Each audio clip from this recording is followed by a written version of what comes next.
This dilemma in clear focus, Goertzel advises considering the question not from your perspective, but from your child's perspective. He paints a picture, quote, "Imagine it's 8 years from now. All the other kids in your daughter's 3rd grade class are way ahead of her because their brains are connected directly to Google and a calculator.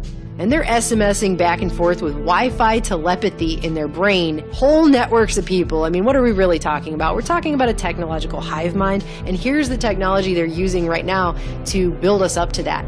While your daughter sits there in class being stunted because she must memorize things the old-fashioned way, and she can't send messages brain to brain.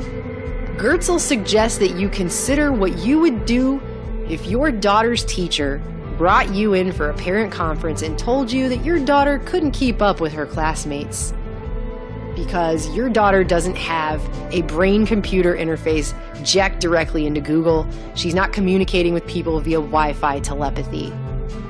Imagine the teacher suggested some form of upgrade. Now look at this, they put it in italics. You love your daughter. You want the best for her. What would you do? Can you imagine this is the situation that's coming?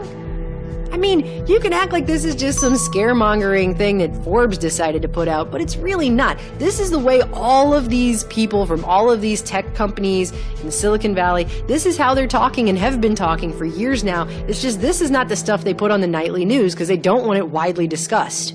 Actually, I just edited a special issue of a journal on mind uploading. It's the first journal issue on mind uploading with contributions by all these serious scientists. They want you to just incrementally inch your way into this, and then you finally get to a point where that's just how it is for everyone, and you don't have really a choice.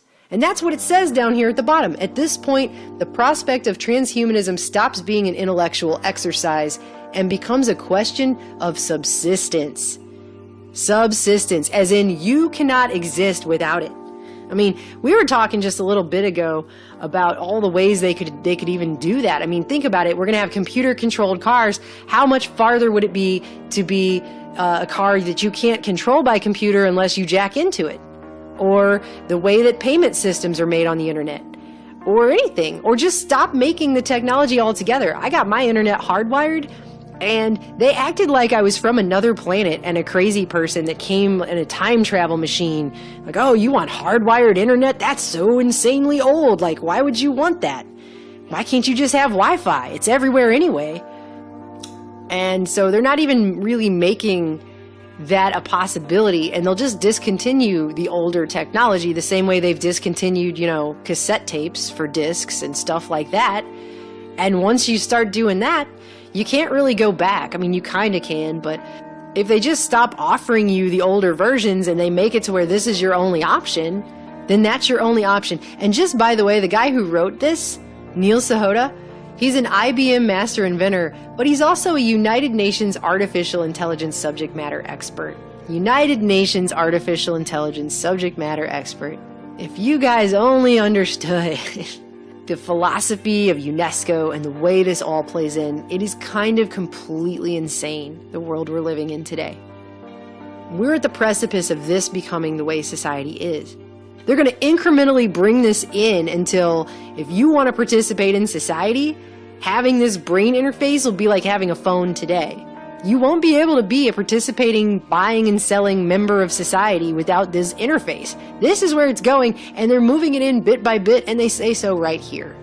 I don't understand how people can get so wrapped up in the news of the day, or like whatever random politician is doing whatever sex scandal, and like, oh, he did some things back when he was a teenager. Yeah, he probably sucks. They all do. They all suck. They continue to all suck. That stuff never changes. This right here, this is changing. And it's changing all around us right now, and it's going to affect every single person in society. And we are going to come to a place of having to make a decision. Now you got to decide how much you're willing to give up. How much of your intellectual independence. How far are you willing to go down this transhumanist road before you are not a human being anymore because you have irreparably changed yourself with this technology? How far are you willing to go? I think human beings are important, but I think the whole intelligence of the universe is important, including radically transhuman things that may go far beyond anything we can understand now. When you start merging with technology and putting things in your brain that change the way that you function all together and communicate and everything, there's only one place that goes. You will no longer be a human being. I've been asking this question for video after video. When do we stop being human anymore? And they're laying it out right here, and they're saying that these kinds of technologies are going to be rolled out in the next 10 years. I would say if they're telling us that now, it means they already have it. And there are probably a lot of people very high up the chain who've already got this going on. This is going to change society forever. It is going to split humanity into two. Because there will be the people who do this, and there will be probably a much smaller group of people who don't. And we're all going to have to make a choice. But the transhumanism is the future of connectedness. It is technology as an extension of ourselves. That we're going to increasingly merge with these technologies. They will go inside our brains, they'll connect our brain to the cloud. For those who embrace these concepts, want to upload their minds and fuse with AGIs, the point of all these physics speculations is just the sky is not even the limit. It's, as Vinja thought, it's going to be far beyond what we can comprehend. There's a lot of possibilities out there. My hope is that if there are human beings who post-singularity want to remain in the classic legacy human form with all this meat and hair and all these cognitive limitations, my hope is that these humans will be permitted to do so, just as we now have ants and bacteria swarming around the earth. You know what